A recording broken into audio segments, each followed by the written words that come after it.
Bandera Reports Afternoon Edition. Moro Islamic Liberation Front hangad na matuloy ang kauna-unahang BARM parliamentary election na magaganap ngayong buwan ng Oktubre taong kasalukuyan. Ang detalye sa balitang yan, ihahatid ni Raiza Kamid. Kabanderang Raiza, ibandera mo. Bandera Live Report. Moro Islamic Liberation Front at United Bangsamoro Justice Party o UBJP hangad na matuloy ang BARM parliamentary election sa October 2025.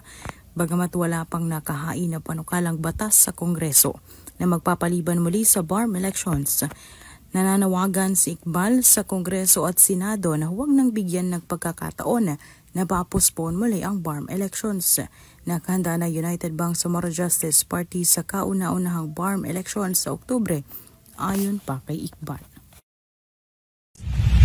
And here is the statement coming from me as Vice Chairman of the Moro Islamic Liberation Front, at the same time Vice President of the United Bangsamoro Justice Party. On behalf of the Moro Islamic Liberation Front, by authority of our Chairman Al-Haj Murad Ibrahim, I wish to convey a very important message from the Center Committee of the Moro Islamic Liberation Front on the upcoming Bangsamoro Autonomous Region in Muslim Mindanao elections in October 2025. We call on the Philippine government, both houses of Congress, the Commission on Elections, and all concerned stakeholders to respect and follow the schedule and timeline set by law for the upcoming first parliamentary election on October 13, 2025. We strongly appeal to our national leaders to refrain from entertaining any proposal that will again postpone this historic election to choose the regular members of the Bangsamoro Parliament. It can be recalled that since the start of the transition period and the appointment of the members of the Bangsamoro Transition Authority in 2029, the conduct of the first parliamentary election was already postponed twice. The first extension was granted during the term of President Rodrigo Duterte through Republic Act 11593, which moved the first parliamentary election from May 2022 to May 2025. The second postponement was approved by President Ferdinand R. Marcos Jr.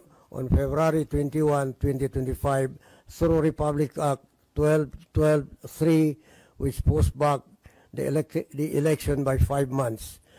MILF recognizes the need to establish a democratically elected members of parliament so the BARM will be able to transition to a fully functioning and empowered autonomous government whose leaders are democratically elected with legal mandate from the Bangsamoro electorates.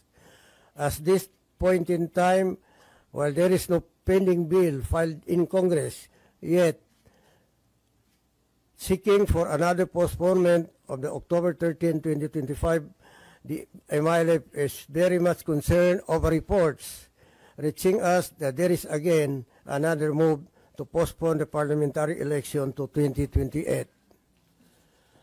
We reiterate our appeal to the Senate and the House of Representatives to assure the Bangsamoro people that the first parliamentary election will push through as scheduled and there will be no further delay nor extension or postponement.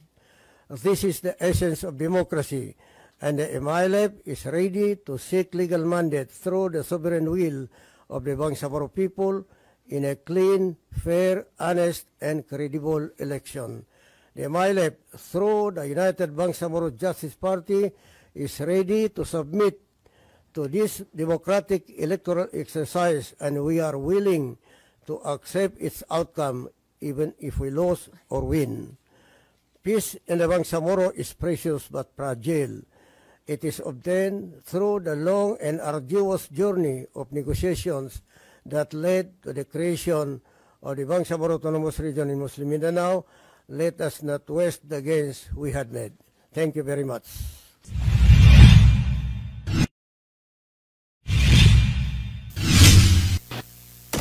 Bandera Reports Afternoon Edition.